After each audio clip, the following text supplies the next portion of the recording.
The Attic's Secret. The Roberts family had always dreamed of moving into a charming old house. When they stumbled upon the dilapidated Victorian at the edge of town, they knew it was perfect. With its peeling paint and creaky floors, it held the promise of untold stories. As they began to unpack, excitement bubbled among them until they discovered the locked door in the attic. "What do you think is behind there?" asked Sophia, the youngest, her wide eyes sparkling with curiosity. "I bet it's treasure," exclaimed her brother, Liam, the adventurous one. Their parents exchanged amused glances, but as the days passed, the door became an obsession. Despite the ominous warnings from their new neighbors about the haunted attic, they decided to break the lock and uncover its mysteries.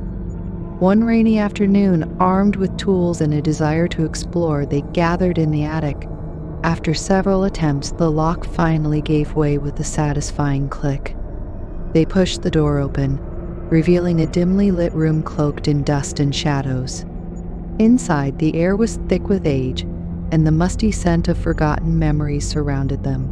The room was filled with old toys, wooden dolls with cracked porcelain faces, a rusted tricycle, and a small dusty piano that seemed to have once played sweet melodies.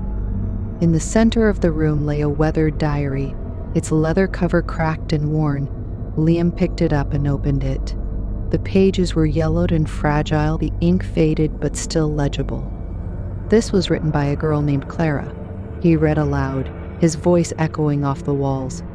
She lived here many years ago and she was all alone. Her parents left her in this house and she waited for them to come back. She wrote about how lonely she felt. Sophia, sitting cross-legged on the floor, peered at the illustrations on the pages. "Why did they leave her?" she asked, frowning. Liam continued reading, the words becoming darker. One day she said she found a friend in the attic, a friend who played with her, who promised to never leave her alone. As he read, the lights in the attic flickered.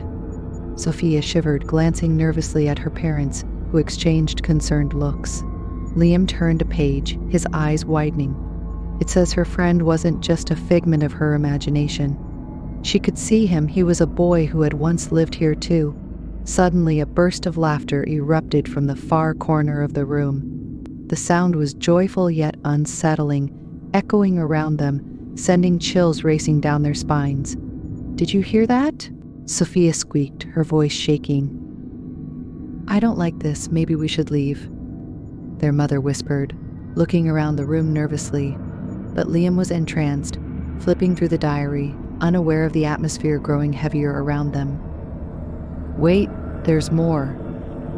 As he continued, the laughter grew louder, swirling around them like a playful breeze. The shadows in the corners seemed to dance, and the dusty toys began to sway as if touched by invisible hands. Clara's friend promised to keep her happy forever, Liam continued. But when she didn't listen to him, he got angry. Just then, the lights flickered again, plunging the room into darkness for a heartbeat before returning. But this time, a childlike figure was standing among the toys. A boy, about Sophia's age, with hollow eyes and an unnerving grin, watched them.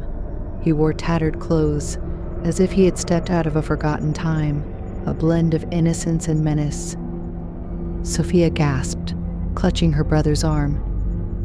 As they backed away, the laughter grew louder, wrapping around them like chains. The attic door slammed shut, trapping them inside. The shadows thickened, and the boy's grin widened as he urged them closer. "Don't be scared. I just want to play," he said, his voice sweet yet chilling. Panic surged through Liam as he pounded on the door, but the laughter only grew louder, drowning out their cries for help. Desperate, their father charged at the door, ramming his shoulder against it.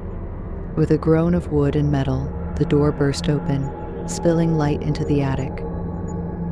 The laughter stopped and the boy vanished, leaving only the dust hanging in the air.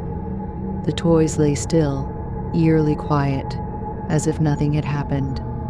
The family rushed out of the room, hearts pounding, locking the attic door behind them.